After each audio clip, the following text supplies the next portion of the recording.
Hello दोस्तों, एक exam cycle में आप सभी का स्वागत है। मैं आशुतोष कुमार सिद्धार्थ। आप लोगों का राज्य व्यवस्था चल रहा था, जिसमें हम भाग 4 को कंप्लीट किए थे, जिसमें राज्य के नीति निर्देशक तत्व के बारे में उल्लेख था। अनुच्छेद 50 तक हम कंप्लीट कर चुके थे। अब उसी के आगे हम देखेंगे भाग 4A, जिसमें हम अनुच्छेद 51 का के बारे में चर्चा करेंगे, जिसमें उल्लेख किया गया है फंडामेंटल ड्यूटीज का, मूल कर्तव्य। राज्य व्यवस्था,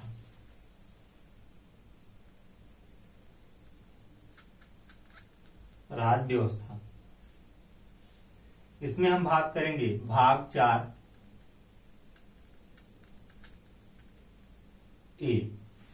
भाग 4A। और भाग 4A के अंतर्गत अनुच्छेद हम आर्टिकल 51 का क्या करेंगे, उल्लेख करेंगे। अनुच्छेद 51 का उल्लेख करेंगे। यानी इसमें क्या प्रावधान किया गया है फंडामेंटल ड्यूटीज में। फंडामेंटल ड्यूटीज में क्या उल्लेख है, क्या प्रावधान किया गया है, उसके बारे में हम चर्चा करेंगे। पहले जो हमारा प्रारंभ का संविधान है, यानी भारतीय संविधान के प्रारंभ में मूल कर्तव्य को शामिल नहीं किया गया था। क्या भारतीय संविधान के प्रारंभ में मूल कर्तव्यों को शामिल नहीं किया गया था। लेकिन जब इंदिरा गांधी की सरकार आई, तो उस समय राष्ट्रीय आपात के दौरान सरदार स्वर्ण सिंह की समिति की सिफारिशों पर, सरदार स्वर्ण सिंह समिति की सिफारिश पर 42वां संविधान संशोधन 1976 के माध्यम से, 42वें संविधान संशोधन 1976 के माध्यम से संविधान में भाग 4A को जोड़ा गया।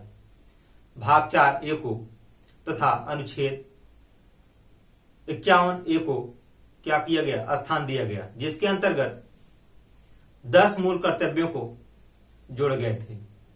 जिसके अंतर्गत यानी 51A के अंतर्गत 10 मूल कर्तव्यों को क्या किया गया, जोड़ा गया।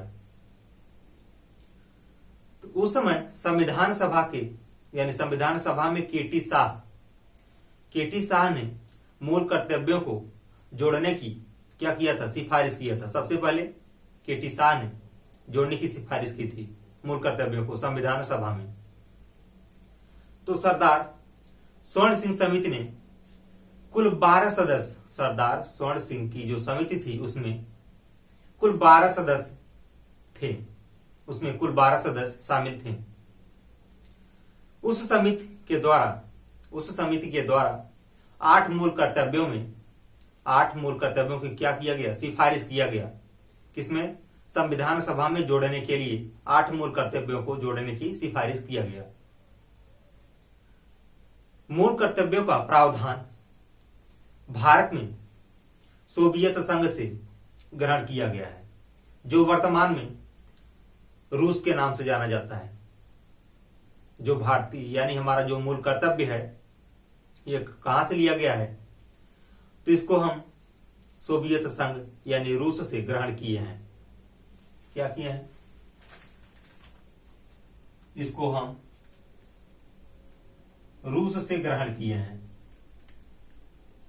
फंडामेंटल ड्यूटीज को हम कहां से ग्रहण किए हैं, रूस से, सोवियत संघ से। सोवियत संघ से इसको क्या किया है, ग्रहण किए हैं। और इसमें देख लेते हैं यह 42वां संविधान संशोधन किसके माध्यम से, 42वां संविधान संशोधन अधिनियम 1976 के माध्यम से सरदार स्वर्ण सिंह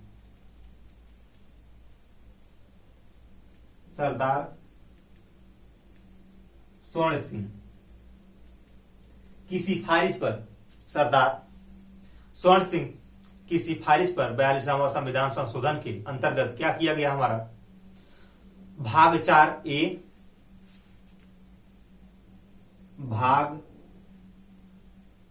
4A और अनुच्छेद 51A को और आर्टिकल 51A को संविधान में यानी भारतीय संविधान में स्थान दिया गया। भारतीय संविधान में क्या दिया गया? स्थान दिया गया। स्थान दिया गया, भारतीय संविधान में स्थान दिया गया। यह किसके सरकार में सिफारिश लाया गया? तो इंदिरा गांधी की सरकार में। किसके सरकार में? इंदिरा गांधी की सरकार में। इंदिरा गांधी के सरकार में जब आपातकाल का दौरान, जब आपातकाल चल रहा, आपातकाल के दौरान क्या किया गया? इसको मूल कर्तव्य को जोड़ने की सिफारिश स्वर्ण सिंह ने किया। तो इसमें कितने सदस्य थे? पहले जब स्वर्ण सिंह समिति में कुल 12 सदस्य थे। स्वर्ण सिंह की समिति में कुल, स्वर्ण सिंह, सरदार स्वर्ण सिंह, इनके समिति में 12 सदस्य थे। क्या थे? 12 सदस्य थे। इन्होंने क्या किया? इसने 8 मूल कर्तव्यों को जोड़ने का सिफारिश किया। ये जो 12 समिति थी इनकी, स्वर्ण सिंह 12 सदस्य थे इनके जो समिति में, सरदार स्वर्ण सिंह के समिति में जो हमारा 12 सदस्य थे, इन्होंने 8 मूल कर्तव्यों को जोड़ने का सिफारिश किया। किसमें? संविधान में। 8 मूल कर्तव्य को जोड़ने का क्या किया? सिफारिश किया। और यही हमारा जो मूल कर्तव्य है रसिया से लिया गया। इतना आप लोग एक बार नोट डाउन कर लीजिए। तो इसके बाद हम डिटेल में आगे लिखाएंगे। 10 मूल कर्तव्य हमारा कौन कौन सा है। इसमें वर्तमान में 11 मूल कर्तव्य हो गए हैं, उसको भी हम लिखा देंगे।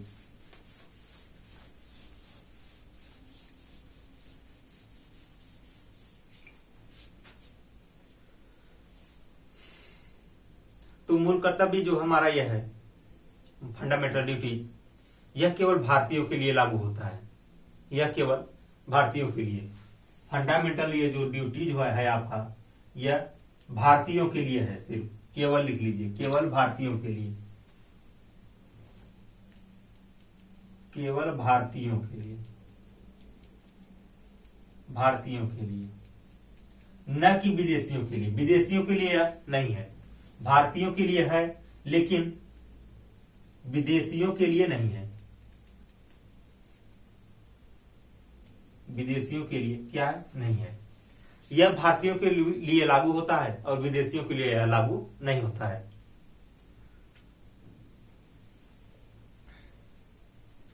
मूल कर्तव्यों में जो हमारे यह मूल कर्तव्य है, मूल कर्तव्यों के उल्लंघन पर दंड का प्रावधान नहीं किया गया है। मूल कर्तव्यों के उल्लंघन पर दंड का प्रावधान नहीं किया गया है, लेकिन यह न्यायालय में प्रवर्तनीय नहीं है। क्योंकि यह न्यायालय में प्रवर्तनीय नहीं है। क्यों नहीं है? यानी मूल कर्तव्य के उल्लंघन पर दंड का प्रावधान क्यों नहीं किया गया था पहले?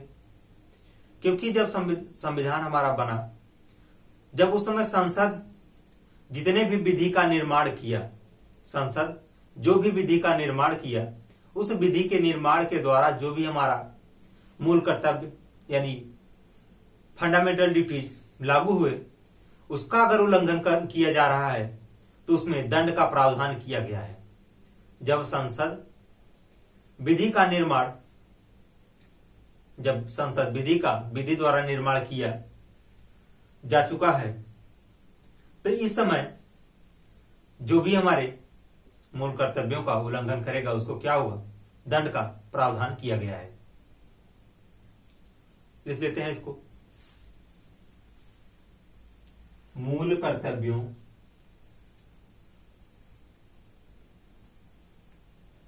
कर्तव्यों को मूल कर्तव्यों के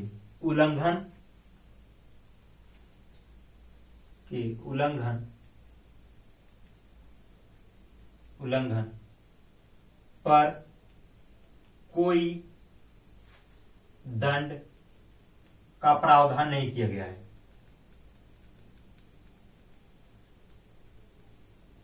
प्रावधान नहीं किया गया था। परंतु जब संसद के द्वारा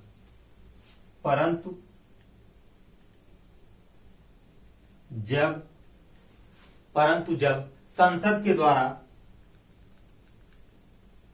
संसद के द्वारा विधि निर्माण किया जा चुका है। संसद के द्वारा विधि निर्माण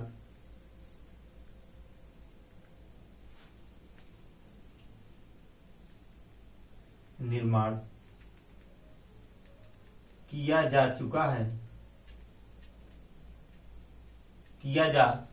चुका है तब उसके उल्लंघन पर दंड का प्रावधान किया गया है।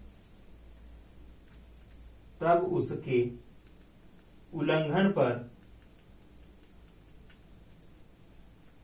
दंड का प्रावधान किया गया है।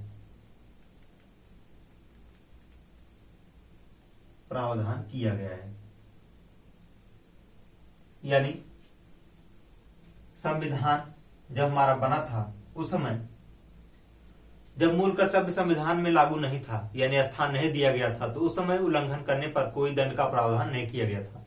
लेकिन जैसे ही संसद के द्वारा विधि निर्माण का प्रक्रिया शुरू हुआ, विधि निर्माण संसद ने किया, उसके फलस्वरूप अब कोई अगर मूल कर्तव्यों का उल्लंघन करता है तो उसको क्या होगा, दंड का प्रावधान इसमें अब किया गया है। दंड का प्रावधान किया गया है। और इसमें जो हमारा 11वां मूल कर्तव्य जोड़ा गया था 86वें संविधान संशोधन के माध्यम से, अधिनियम 2002 में यह आया था, उसमें 6 से 14 वर्ष के बालकों को शिक्षा का प्रावधान किया गया है। 6 से 14 वर्ष के बालकों को शिक्षा का प्रावधान किया गया है। इसको भी हम डिटेल से चलेंगे, पहले इतना नोट कर लीजिए।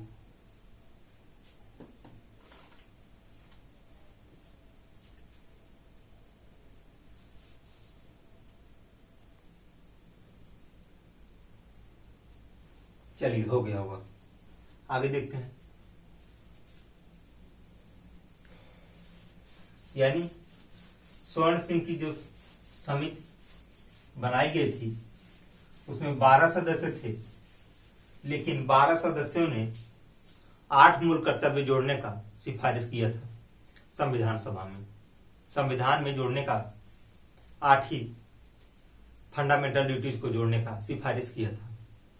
तो हम देखेंगे अब अनुच्छेद 51A, आर्टिकल 51A, जिसमें क्या प्रावधान किया गया है,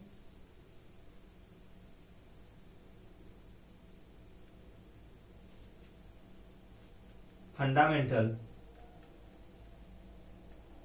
ड्यूटीज का क्या किया गया है, प्रावधान किया गया है। तो इसमें हम इसके बारे में सब जानकारियां ले लिए, कब कैसे इसको संविधान में स्थान दिया गया, किस रूप में दिया गया, इसकी आवश्यकता क्यों थी, इसको हम पीछे देख लिए। इसकी यही आवश्यकता था कि अगर यह न होता तो हमारे मूल कर्तव्यों का जो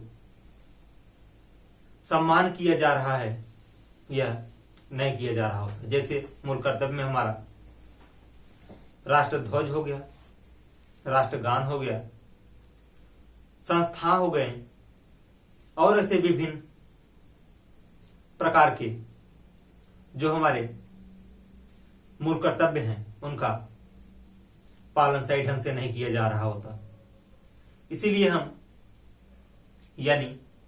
इसीलिए इंदिरा गांधी की सरकार में जब आपातकाल के दौरान क्या हो रहा था, सब बंद थे और लोग अनेक प्रकार के विद्रोह कर रहे थे और देश की यानी देश की रक्षा नहीं कर रहे थे, उसमें एक दूसरे में सभी लोग लड़ झगड़ रहे थे, तो उस समय यह प्रावधान सरदार शौर्य सिंह ने सिफारिश करके लाया था। सरदार शौर्य सिंह ने अपनी सिफारिश पर यह लाया था, जिसमें 12 सदस्य थे। 12 सदस्यों ने 8 मूल कर्तव्यों को जोड़ने की सिफारिश किया था। अब देखेंगे हम, जैसे पहला इसमें हमारा पहला फंडामेंटल ड्यूटीज क्या है। पहला हमारा मूल कर्तव्य क्या है। पहला हमारा मूल कर्तव्य यही है, संविधान का पालन करें, उनके आदर्शों, संस्थाओं, राष्ट्र ध्वज एवं राष्ट्रगान का क्या करें, सम्मान करें या आदर करें। लिखते हैं,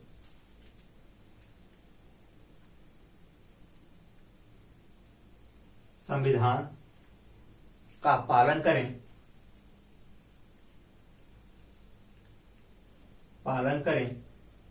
संविधान का पालन करें और उनके आदर्शों, संस्थाओं,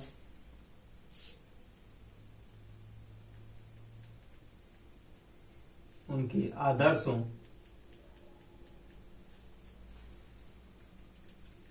संस्थाओं, राष्ट्र ध्वज एवं राष्ट्रगान का आदर करें। राष्ट्र ध्वज एवं राष्ट्रगान का आदर करें या सम्मान करें। यह हमारा क्या है, पहला मूल कर्तव्य है। पहले मूल कर्तव्य में अपने हम भारत देश के राष्ट्रध्वज जो है उसका सम्मान करेंगे, राष्ट्रगान का सम्मान करना चाहिए और संविधान का पालन करना चाहिए, न कि संविधान का विरोध करना चाहिए, और उनके संस्थाओं और आदर्शों का सम्मान करना चाहिए। यह क्या है, हमारा पहला मूल कर्तव्य है। दूसरा मूल कर्तव्य जो हमारा है, दूसरे मूल कर्तव्य में यह प्रावधान किया गया है कि स्वतंत्रता के लिए राष्ट्रीय आंदोलन को प्रेरित करने वाले उच्च आदर्शों को हृदय से यानी हृदय में उनको क्या करें, संजोए रखें और उनका क्या करें, पालन करें। यानी स्वतंत्रता के लिए जो हमारा राष्ट्रीय आंदोलन को प्रेरित करने वाले उच्च आदर्शों को हृदय में क्या करेंगे, संजोए रखेंगे, बनाए रखेंगे और उनका क्या करेंगे, पालन करेंगे। लिख लेते हैं दूसरा,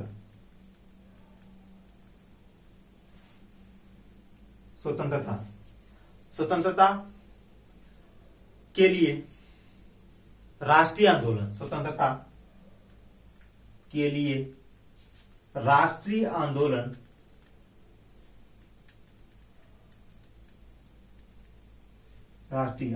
को प्रेरित करने वाले, राष्ट्रीय आंदोलन को प्रेरित करने वाले,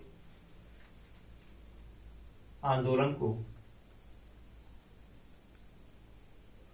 प्रेरित करने वाले उच्च आदर्शों,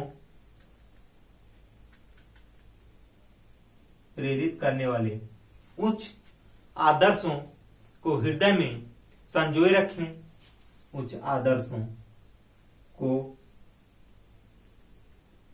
हृदय में संजोए रखें या बनाए रखें, संजोए रखें और उनका पालन करें,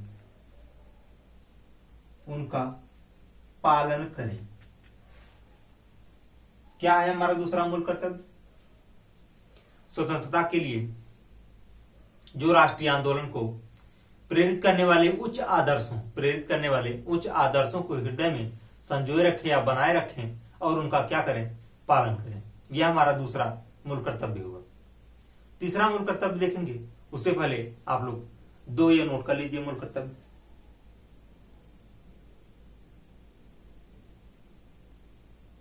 चलिए, हो गया।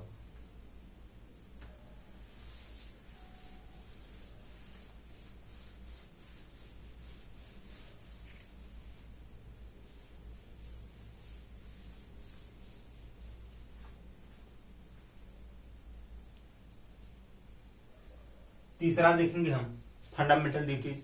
तीसरा क्या है? भारत की संप्रभुता, भारत की संप्रभुता, एकता और अखंडता की रक्षा करें।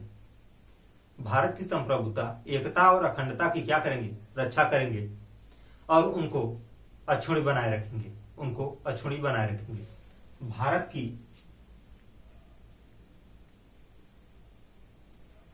की संप्रभुता,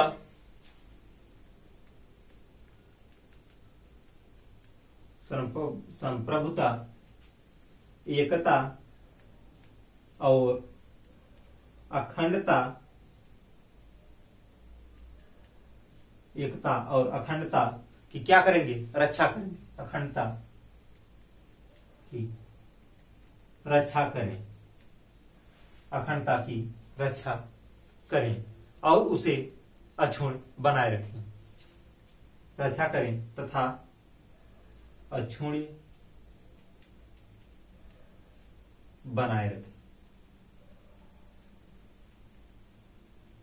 उनकी रक्षा करें और उनको उसको अक्षुण्ण बनाए रखें।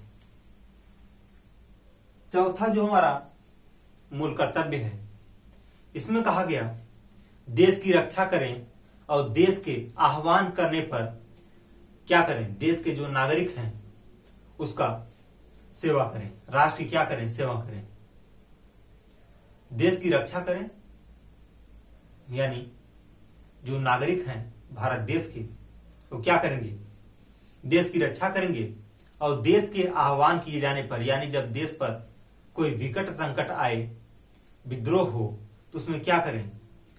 यहाँ के जो नागरिक हैं, भारत के नागरिक, उनका सेवा करें। भारत राष्ट्र की क्या करेंगे? सेवा करेंगे, उनका सम्मान करेंगे और उनको उनका साथ देंगे। क्या है चौथा हमारा? देश की रक्षा करें, देश की रक्षा करें, रक्षा करें और आह्वान किए जाने पर,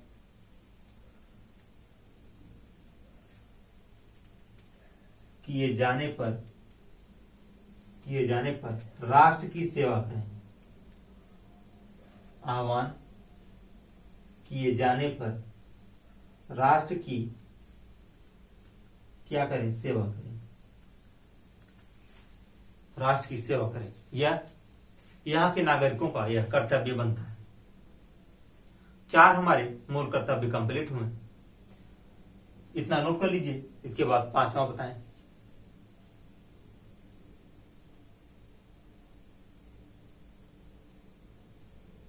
चलिए हो गया।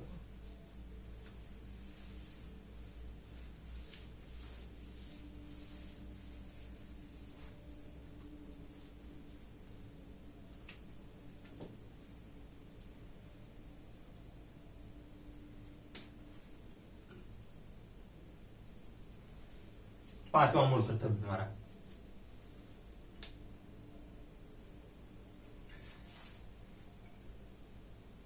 पांचवा जो मूल कर्तव्य हमारा, भारत के सभी लोगों में समरसता, समरसता, भारत के सभी लोगों में क्या करें? समरसता और समानता का, समरसता और समानता, भातृत्व की भावना का निर्माण करें। यानी भारत में भाईचारे की क्या करें? भावना का निर्माण करें। जो धर्म, भाषा और प्रदेश या वर्ग आधारित, जो धर्म,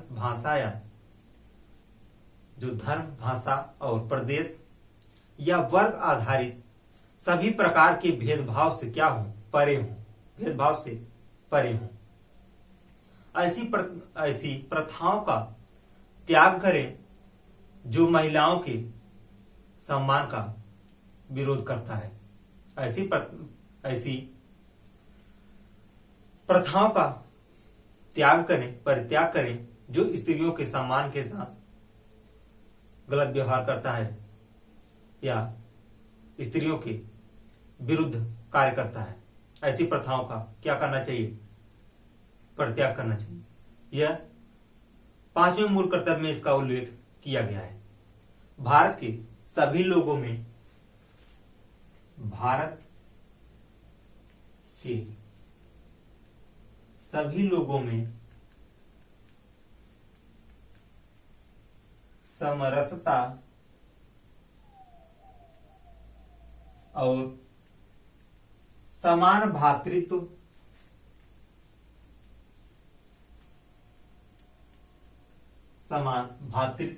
यानी भाईचारा की भावना का निर्माण करें। भ्रातृत्व की भावना का क्या करें? निर्माण करें। जो क्या करें? जो धर्म, भाषा और प्रदेश, जो धर्म, भाषा और प्रदेश, धर्म, भाषा और प्रदेश या वर्ग आधारित सभी प्रकार के, धर्म, भाषा और प्रदेश या वर्ग आधारित सभी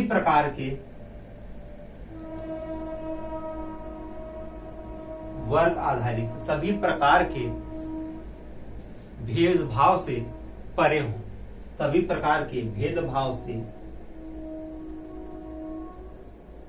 परे हो, यानी भेदभाव न करें, सभी प्रकार के भेदभाव से परे हो और ऐसी प्रथाओं का त्याग करें जो स्त्रियों के विरुद्ध है, परे हो। और ऐसी प्रथाओं का क्या करें? त्याग करें जो स्त्रियों के सम्मान के विरुद्ध हो, स्त्रियों के सम्मान के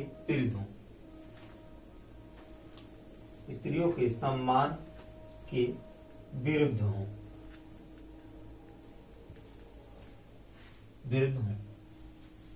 यानी पांचवें मूल कर्तव्य में यह भी मूल कर्तव्य में शामिल किया गया कि ऐसी प्रथा जो महिलाओं के सम्मान के विरुद्ध है उसका त्याग करें और इसमें सभी धर्म, भाषा और प्रदेश या वर्ग आधारित सभी के साथ क्या करें? भ्रातृत्व, भाईचारे की भावना उत्पन्न करें, भाईचारे की भावना का निर्माण करें।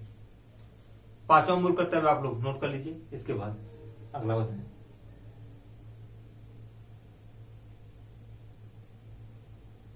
चलिए, हो गया होगा।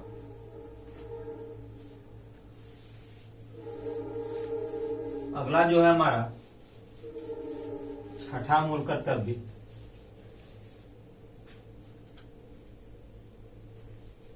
छठे मूल कर्तव्य में यह प्रावधान किया गया कि हमारे सामाजिक संस्कृति की गौरवशाली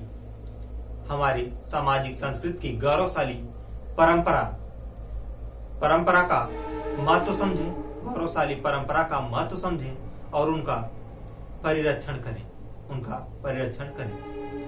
हमारी सामाजिक संस्कृति का हमारी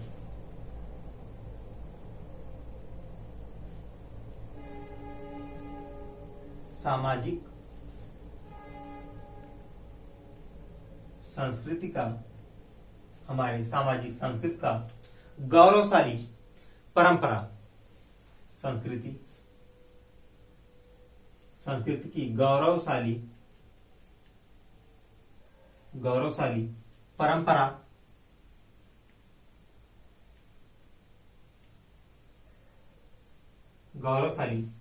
परंपरा का महत्व समझें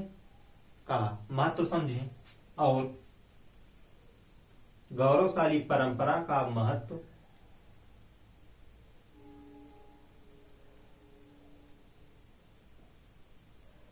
समझें और उनका परिरक्षण करें और उनका परिरक्षण या सम्मान करें। उनका परिरक्षण या सम्मान करें।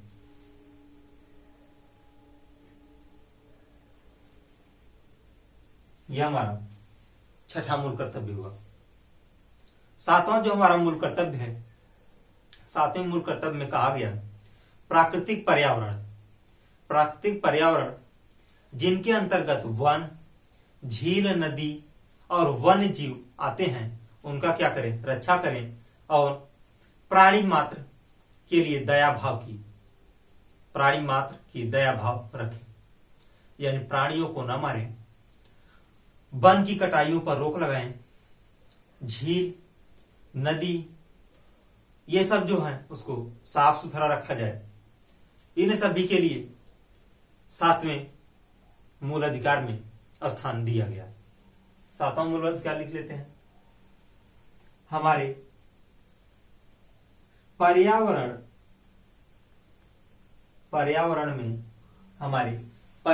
में वन हमारे पर्यावरण के अंतर्गत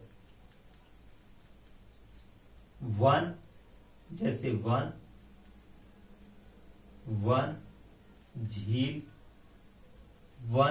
झील, समुद्र, वन, झील, नदी,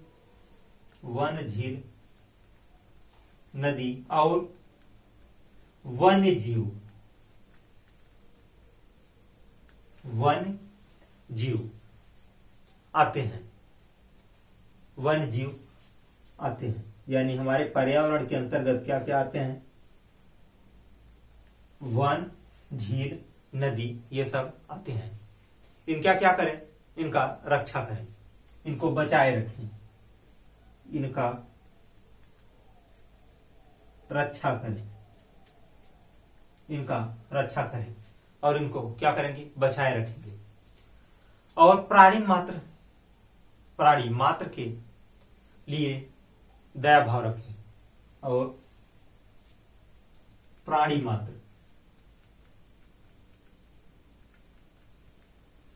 मात्र के प्रति दया भाव रखें। प्राणी मात्र के प्रति दया भाव रखें, यानी उनका भी रक्षा करें, उनको मारना न जाए। जैसे विरासत पशु हो गए, सब सभी जो पशु पक्षी हैं, उनको क्या किया जाए? उनके लिए प्राणी मात्र यानी दया भाव रखें। यह हमारा 7 मूल कर्तव्य हुए, इसको नोट कर लीजिए।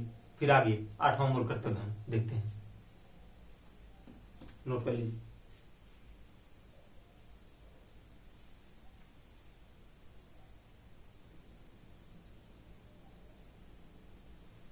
चलिए, हो गया होगा। अगला देखते हैं। 8वां हमारा क्या है? Fundamental duties.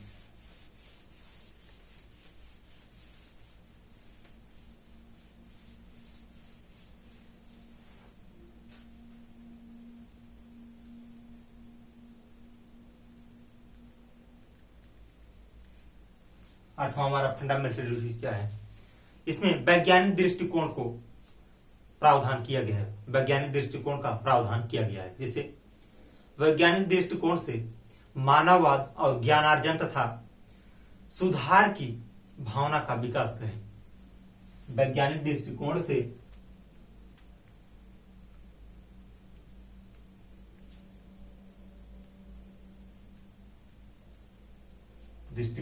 मानववाद और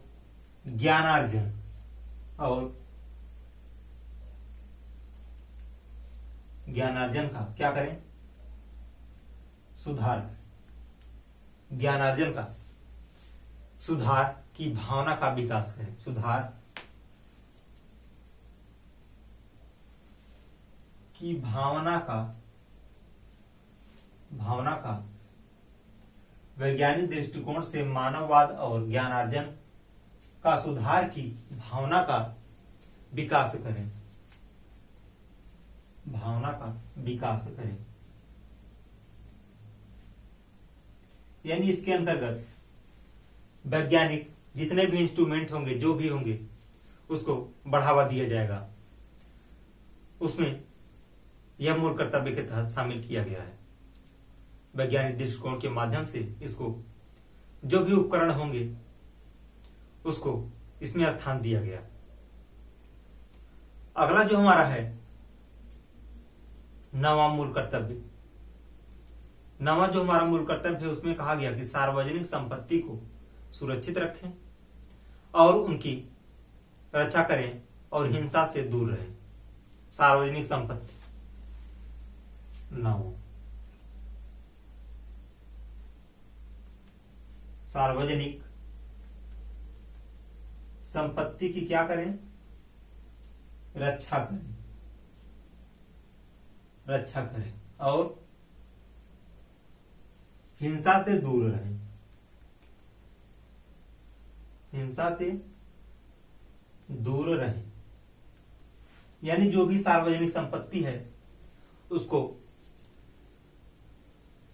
उसका कोई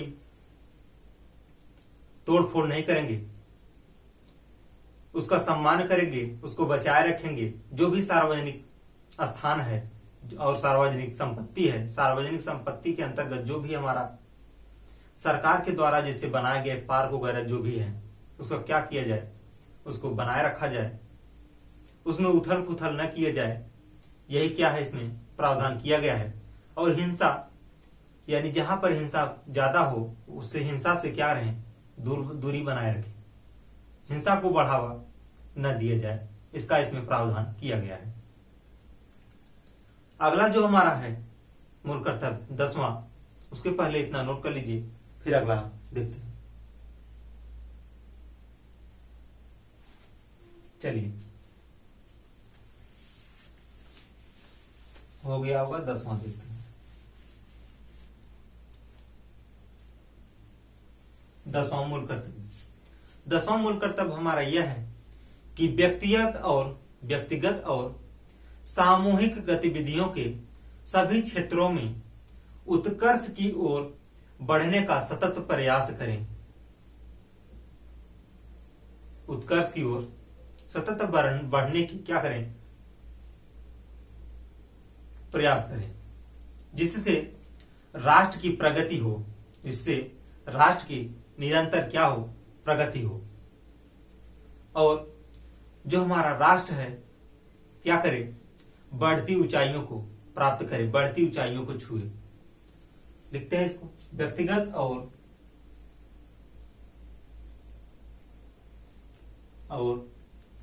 सामूहिक रूप से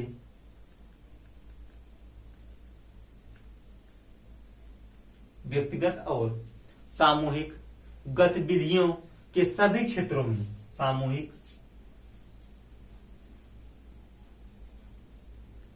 गतिविधियों के सभी क्षेत्रों में, गतिविधियों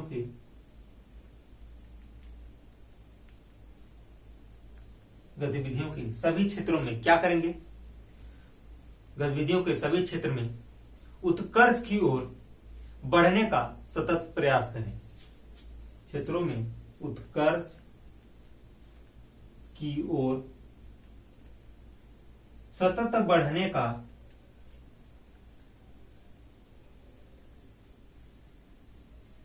प्रयास करें। उत्कर्ष यानी प्रगति करें। क्या करें? राष्ट्र हमारा क्या करे? प्रगति करे, सतत बढ़ने का प्रयास करें, जिससे राष्ट्र प्रगति की ओर निरंतर बढ़ते हुए, जिससे राष्ट्र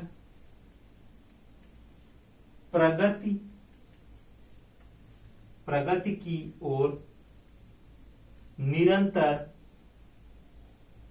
बढ़ते हुए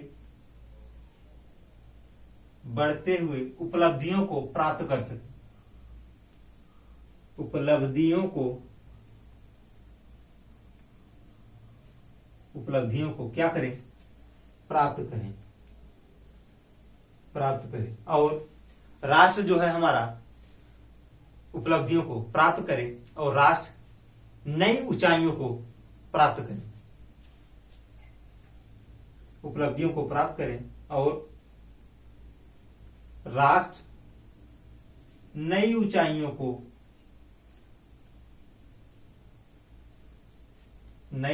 को क्या करे, छू ले या प्राप्त करें, नई ऊंचाइयों को छू ले। अगला जो हमारा अंतिम मूल कर्तव्य है 11वां, पहले इतना नोट कर लीजिए 10वां, इसके बाद 11वां मूल कर्तव्य देखते हैं।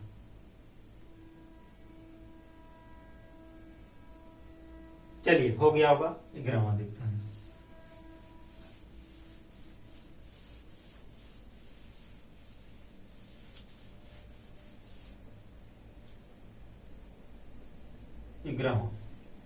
इसमें यह प्रावधान किया गया कि 86वें संविधान संशोधन अधिनियम 2002 के माध्यम के द्वारा 6 से 14 वर्ष के बालकों को 6 से 14 वर्ष के बालकों को उनके अभिभावकों के द्वारा यानी शिक्षा का अवसर प्रदान उपलब्ध कराया जाए, शिक्षा का अवसर उनको उपलब्ध कराया जाए, वो भी निःशुल्क।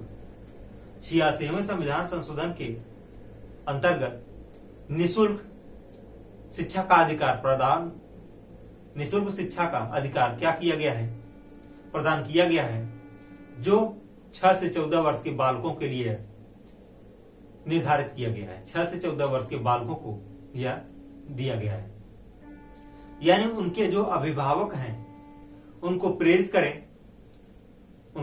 करें या 6 से 14 साल के जो बच्चे हैं, बालक हैं, उनको क्या करें, प्रेरित करें कि विद्यालय जाएं।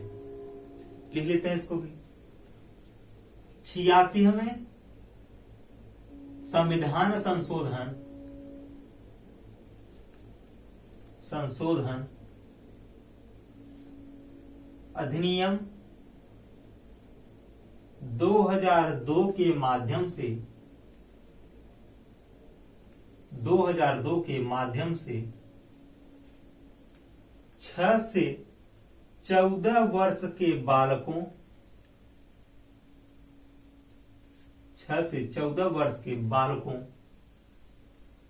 बालकों को शिक्षा का अधिकार, 6 से 14 वर्ष के बालकों को शिक्षा का अवसर उपलब्ध कराया जाए। 6 से 14 वर्ष के बालकों को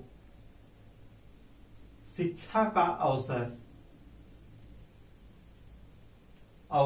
शिक्षा का अवसर क्या किया जाए, उपलब्ध कराया जाए, उपलब्ध कराया जाए। यानी आज हमारा जो मूल कर्तव्य है 11 मूल कर्तव्य कंप्लीट होता है। इसके आगे हम अगला देखेंगे टॉपिक। उससे पहले आज हम इस वीडियो को यहीं पर रोकते हैं। तो दोस्तों, इस वीडियो को आप लोग ज्यादा से ज्यादा शेयर करिएगा, लाइक करिएगा और कमेंट करिएगा, और जो भी अपना सुझाव हो हमें अपने कमेंट के माध्यम से क्या करें, प्राप्त कराएं।